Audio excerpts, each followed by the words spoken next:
Olá, meu nome é Flávia, sou médica pediatra, coach de saúde, especializada em medicina do estilo de vida. E hoje vamos falar um pouco de burnout, já que desde o dia 1º de janeiro desse ano, de 2022, a OMS caracterizou o burnout como uma doença com até um número de CID, que é a Classificação Internacional de Doenças. E isso gera um impacto gigante para as empresas por conta de todo o processo que muitas vezes envolve empresas e funcionários com exaustão em relação ao trabalho.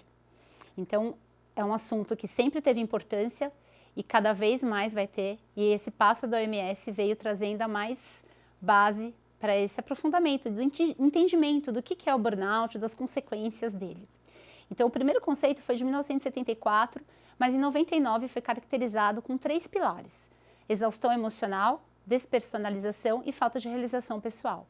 E a exaustão emocional ela é o primeiro passo, é a primeira linha de entendimento do que está acontecendo, já que ela tem questões emocionais, então de tristeza, angústia, ansiedade, solidão, que necessitam de um autoconhecimento do indivíduo e da equipe como um todo, de olhar para aquela pessoa e ver que ela não está bem, mas também de sinais orgânicos, como palpitação, mão suando, dor de cabeça frequente, dor na lombar, dor na cervical, que muitas vezes podem passar como, só estou cansado, não, mas é só estresse aqui, pontual. Então esse é o primeiro estágio, que é a exaustão emocional. O segundo é a despersonalização, ou seja, a pessoa vai se desconectando do grupo, ela vai se isolando, a ponto de às vezes não querer nem ouvir a voz das pessoas, ela acha que todo mundo não está conectado mais a ela. E isso acaba diminuindo muito a produtividade desse indivíduo. E o último estágio, que seria, não o último, mas seria o complemento de tudo isso, que é a falta de realização pessoal, no qual a pessoa não vê que o trabalho dela agrega à empresa, que o trabalho dela faz diferença, ela acha que trabalha e não rende nada. Então esses 3 pontos geram a síndrome de burnout. E o que é mais importante nesse processo é entender que a empresa ela é corresponsável, porque muitas vezes é jogado na empresa a quase totalidade da responsabilidade. A pessoa fala, eu estou estressado, eu estou em burnout, porque a empresa não me deu as condições de trabalho que eu deveria ter. Pode ser que seja verdade, algumas empresas realmente acabam não tendo um compliance importante e bem estabelecido das regras de pausa, de férias, enfim.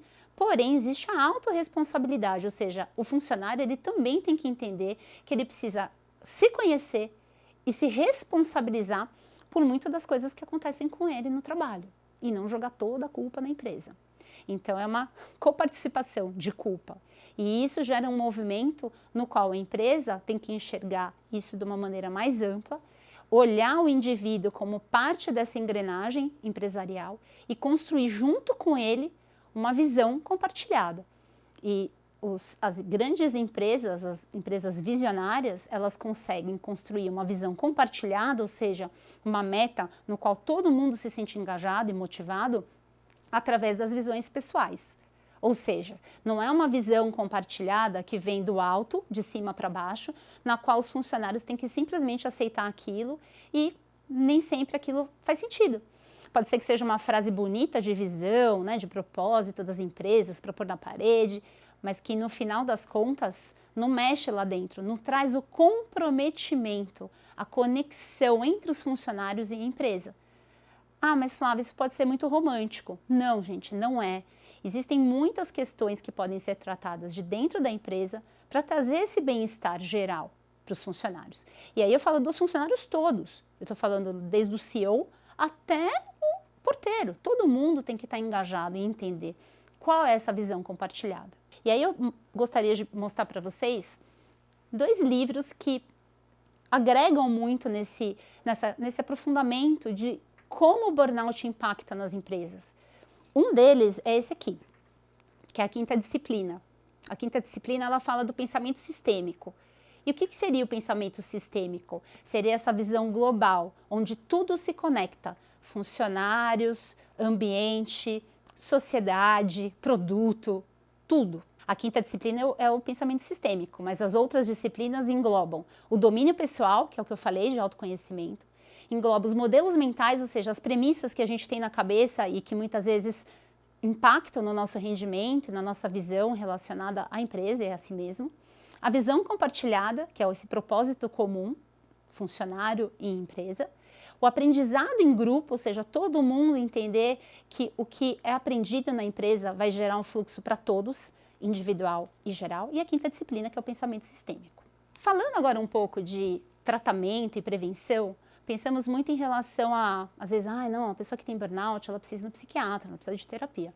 Realmente, dependendo do grau, da extensão desse dano, dessa exaustão emocional, ela talvez vai precisar. Só que quando a gente chega nesse ponto, concorda que isso vai ter um impacto gigante para esse indivíduo, ele vai ter que ser afastado, às vezes por meses do trabalho. Isso vai gerar um custo para a empresa, um turnover de funcionários, uma desconexão da equipe.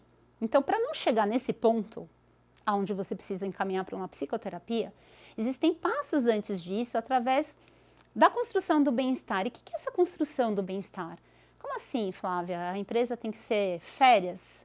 Não, a empresa ela tem que trazer um fluxo de autoconhecimento através de medidas que ela pode trazer através de palestras, imersões, aulas, vídeos, né? Que não fique só no motivacional raso, onde você consegue realmente cutucar aquele indivíduo, fazer ele refletir e pensar sobre a posição dele. Pode até ser que ele entenda que realmente ele não vai fazer parte daquela empresa.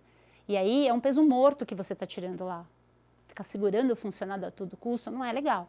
Esse bem-estar ele tem alguns pilares, que é a alimentação, a atividade física, o sono, o manejo do estresse com as suas ferramentas, as relações interpessoais, a felicidade, como que essa pessoa se relaciona, e o manejo do uso do álcool e do tabaco.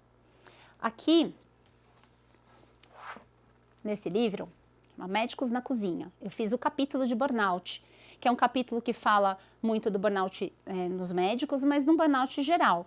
E aqui tem todas essas ferramentas de bem-estar, baseadas na medicina do estilo de vida, que fala de todos esses pilares. Então, quando você pensa como que a empresa pode oferecer esse ambiente, aqui tem muita coisa interessante, e pensar pilares mais importantes é manter um clima de abertura, onde a pessoa, o indivíduo, o funcionário, do CEO até o porteiro, tenha vontade de compartilhar alguma coisa que ele está sentindo e que ele sabe que ele não vai ser julgado, que ele não vai ser escutado, que ele vai ser banalizado. Trazer acolhimento. Essa é a empresa do futuro, a empresa que olha o indivíduo como parte dessa engrenagem gigante e com certeza todo mundo vai sair ganhando. O indivíduo que vai passar isso para a família dele, que vai passar para outras empresas e a própria empresa, que vai ter mais produtividade, vai diminuir o turnover de funcionários, vai melhorar a reputação frente a outras empresas e a própria sociedade, vai diminuir o custo de atos jurídicos, então é só benefício. Precisa ter uma consciência real do que está acontecendo e entender que esse é um problema que está atingindo 60 milhões de brasileiros. A estatística é de 32% dos funcionários. E eu acredito que na pandemia isso tem aumentado.